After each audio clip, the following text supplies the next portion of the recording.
Celebrate your life. ഞാനൊരു കാര്യം പറയട്ടെ, നിങ്ങൾ എപ്പോഴേലും നിങ്ങൾ ചിന്തിച്ചിട്ടുണ്ടോ, എപ്പോഴും ഞാനൊരു വിക്റ്റിമായിട്ടാണ് ഞാൻ ഞാൻ പ്രസൻറ്റ് ചെയ്യുന്നത്.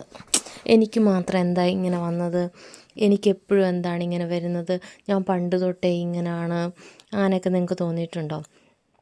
അങ്ങനത്തെ ഒരു ചിന്താഗതി ഉണ്ടെങ്കിൽ നമ്മളത് മാറ്റണം. കാരണം നമ്മൾ ഒരിക്കലും ഒരു വിക്റ്റിമായിട്ടല്ല ജീവിക്കേണ്ടത്. ഈ ലോകത്തിൽ ദൈവം സൃഷ്ടിച്ചപ്പം എല്ലാവർക്കും ജീവിക്കാനുള്ള അവകാശവും അധികാരവും എല്ലാം കൊടുത്തിട്ടാണ്.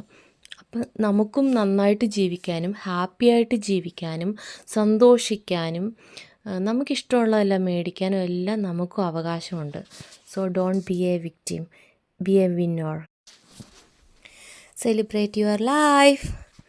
ഞാനൊരു കാര്യം പറയട്ടെ, നിങ്ങൾ എപ്പോഴേലും നിങ്ങൾ ചിന്തിച്ചിട്ടുണ്ടോ, എപ്പോഴും ഞാനൊരു വിക്റ്റിമായിട്ടാണ് ഞാൻ പ്രസൻറ്റ് ചെയ്യുന്നത്. എനിക്ക് മാത്രം എന്താ ഇങ്ങനെ വന്നത്, എനിക്കെപ്പോഴും എന്താണ് ഇങ്ങനെ വരുന്നത്, ഞാൻ പണ്ട് തൊട്ടേ ഇങ്ങനെയാണ്, അങ്ങനെയൊക്കെ നിങ്ങൾക്ക് തോന്നിയിട്ടുണ്ടോ? അങ്ങനത്തെ ഒരു ചിന്താഗതി ഉണ്ടെങ്കിൽ നമ്മളത് മാറ്റണം. കാരണം നമ്മൾ ഒരിക്കലും ഒരു വിക്റ്റിമായിട്ടല്ല ജീവിക്കേണ്ടത്. ഈ ലോകത്തിൽ ദൈവം സൃഷ്ടിച്ചപ്പം എല്ലാവർക്കും ജീവിക്കാനുള്ള അവകാശവും അധികാരവും എല്ലാം കൊടുത്തിട്ടാണ്. അപ്പം നമുക്കും നന്നായിട്ട് ജീവിക്കാനും ഹാപ്പിയായിട്ട് ജീവിക്കാനും സന്തോഷിക്കാനും നമുക്കിഷ്ടമുള്ളതെല്ലാം മേടിക്കാനും എല്ലാം നമുക്കും അവകാശമുണ്ട്. So don't be A victim, B A winner.